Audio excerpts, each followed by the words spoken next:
अक्षर ब्रह्म योग में आप सबका बहुत बहुत स्वागत है। हम पढ़ रहे हैं हठ प्रदीपिका। हठ प्रदीपिका के अंदर जो 4 अध्याय हैं या 4 उपदेश है, उसमें से पहले उपदेश की हम चर्चा कर चुके हैं पहले वाले वीडियो में। अगर अभी तक आपने वो वीडियो नहीं देखे हैं, तो आप प्लेलिस्ट के अंदर जाके देख सकते हैं। आज हम पढ़ेंगे हठ योग प्रदीपिका का दूसरा उपदेश, द्वितीय अध्याय, जिसका नाम है कुंभक, जिसके अंदर टोटल 78 श्लोक आए हुए हैं। उसके बारे में हम चर्चा करेंगे। कुंभक से पहले हमें नाड़ी शोधन का अभ्यास महत्वपूर्ण बताया गया है। स्वामी स्वात्माराम जी कह रहे हैं कि हमें कुंभक का अभ्यास करने से पहले हमें नाड़ी शोधन करना चाहिए। और नाड़ी शोधन सिद्ध कैसे होगा, या नाड़ी शोधन पर हम सिद्धि कैसे प्राप्त कर सकते हैं, तो इसको एक दिन के अंदर 80 बार करना चाहिए। समय भी बता रहे हैं कि प्रातः काल 20 बार करना चाहिए, मध्य काल में 20, सायकाल 20 और अर्धरात्रि में 20। कुल मिलाकर एक पूरे दिन में हमें 80 कुंभ का अभ्यास करना चाहिए। इससे नाड़ी शोधन सही हो जाएगा या नाड़ी शोधन की सिद्धि प्राप्ति हो जाएगी। अभ्यास काल के प्रारंभ में हमें प्रथम दिन दूध और घी का सेवन करना चाहिए। कुंभ की अलग अलग अवस्थाएं बताई गई है उन्होंने।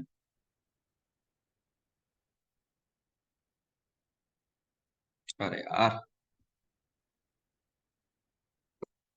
गलत बोल दिया ना।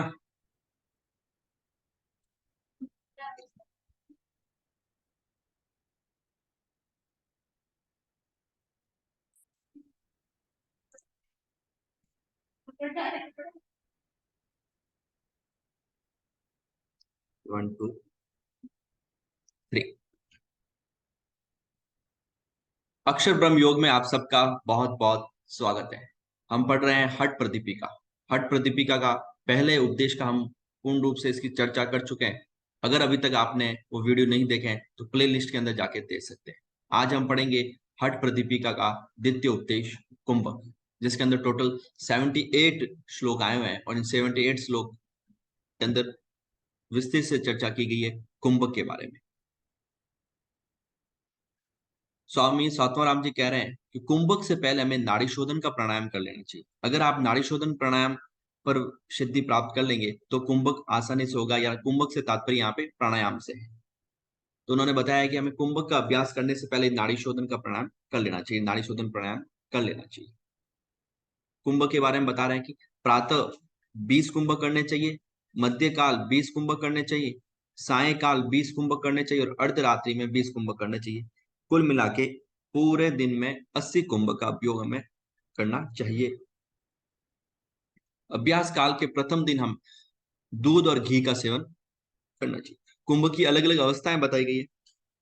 प्रथम स्तर का जो कुंभक है, उसके अंदर, या प्रथम स्तर का जो प्राणायाम है, उसमें पसीना निकलता है।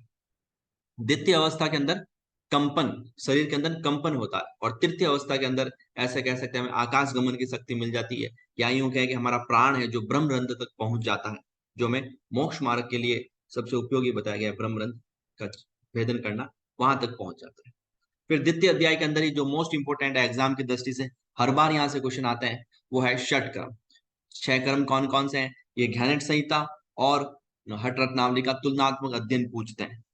तो हम आज अभी हठ प्रदीपिका पढ़ रहे हैं, इसके बाद हम ज्ञानेट संहिता का भी वर्णन विस्तृत रूप से करेंगे। तो यहाँ पर धोती, बस्ती, नैति, त्राटक, नौली और कपालभाति, ये 6 प्रकार बताए गए षटकर्म के।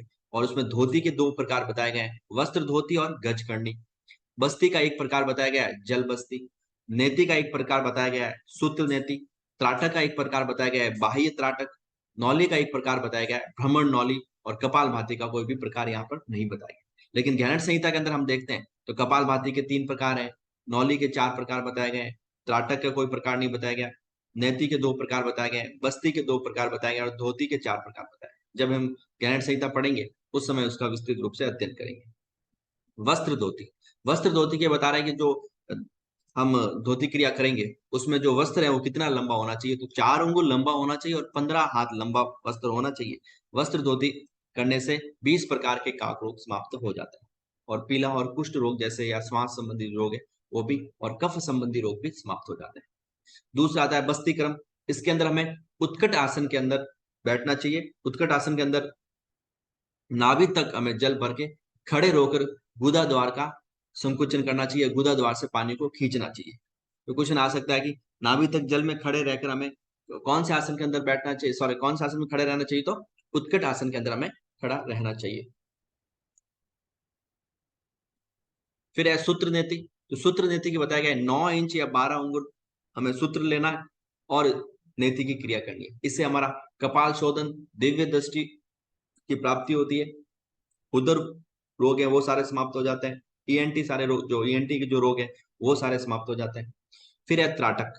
त्राटक के अंदर हम क्या करते हैं, किसी भी एक वस्तु पर हम अपना ध्यान केंद्रित करते हैं, चाहे वो अपने इष्ट देव की मूर्ति हो सकती है या कोई पिक्चर हो सकता है, उस पर हम लगातार ध्यान केंद्रित करते हैं, बिना पलक जमाए तक हमें उस पर ध्यान रखना चाहिए। और कब तक रखना चाहिए, जब तक आंसू नहीं आ जाए। इसकी तुलना उन्होंने बोली, जैसे सोने की पेटी को हम गुप्त रूप से सोने को रखते हैं, सोने की पेटी को संभाल के रखते हैं, वैसे इस त्राटक विद्या को भी हमें संभाल के रखना चाहिए, हर किसी को नहीं बताना चाहिए।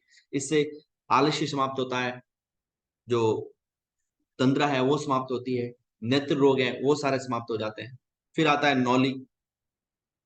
अक्सर आपने देखा होगा बाबा रामदेव जी को जो नौली क्रिया करते हैं, जो पेट घुमाते हैं, उसको नौली क्रिया कहते हैं। तो पेट घुमाना, मंदाग्नि को तीव्र करना, जठराग्नि तीव्र होती है, पाचन शक्ति सुदृढ़ होती है, सदैव आनंद देने वाली है। फिर आता है कपाल भाती। लोहार की धौंकनी के समान हम रेचक पूरक के साथ में करते हैं इसको, और सभी प्रकार के कफ रोगों को नाश करने में उपयोगी है सिद्ध। सभी प्रकार के कफ रोगों को ये दूर करती है। तो आज हमने अध्ययन किया है षटकर्म का और कुंभ के बारे में। नेक्स्ट वीडियो में हम बात करेंगे जो सूर्यवेदी प्राणायाम है, उज्जयी प्राणायाम है, शीतली प्राणायाम है, इनके बारे में।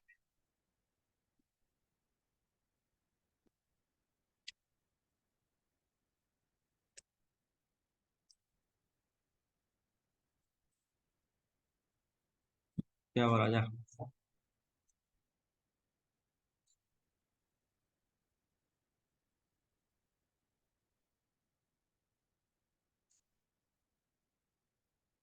दूसरा कर देते हैं ये है।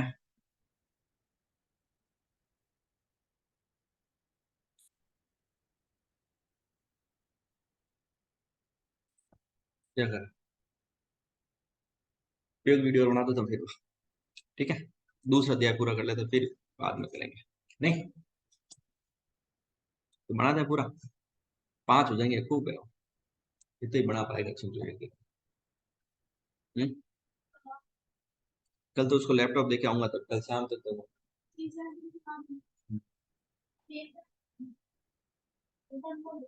एग्जाम तो लेट है, लेकिन 5 दिन कंटिन्यू बन जाएंगे। चलो एक मिनट रुको कल।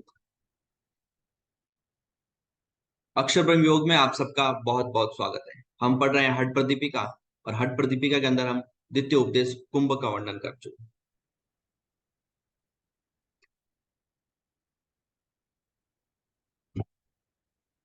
है भ्रामरी प्राणायाम। भ्रामरी प्राणायाम के अंदर हमें षणमुखी मुद्रा बनाकर इसका उपयोग करना चाहिए, इसका प्रयोग करना चाहिए, और भ्रमण की तरह हमें गुंजन करना चाहिए। ये चित्त में आनंद प्राप्ति के लिए सहायक है, हमारा चित्त प्रसन्नचित हो जाता है, डिप्रेशन को भी दूर करने में ये काम आता है। फिर आता है मूर्छा प्ला मूर्छा पूर्वक करके जालंधर बंद लगाना, ये मूर्छा प्राणायाम कहलाता है। मूर्छा का अर्थ होता है बेहोश होना, मदहोश होना, इस टाइप से। तो मनोमूर्छा या सुख की प्राप्ति इस समय मिलती है। फिर है प्लावनी। प्लावनी के अंदर उदर में वायु भरना, ये प्लावनी कहलाता है। और इसमें कमल पत्र के समान हम पानी के अंदर जो जैसे कमल पत्र तैरता है, वैसे ही व्यक्ति का जो शरीर है एकदम हल्का हो जाता है।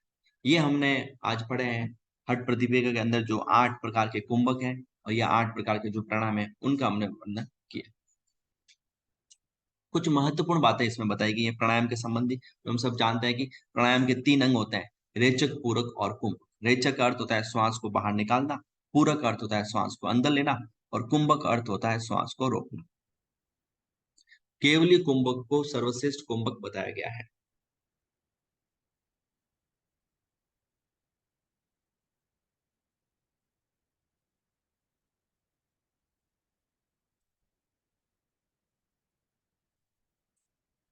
हष्ट सिद्धि के हठ सिद्धि के लक्ष्य लक्षण क्या क्या है, कि आपके योग सिद्ध हो गया है, हमें कैसे पता पड़ेगा, या प्राणायाम पर हमने विजय प्राप्त कर ली, कैसे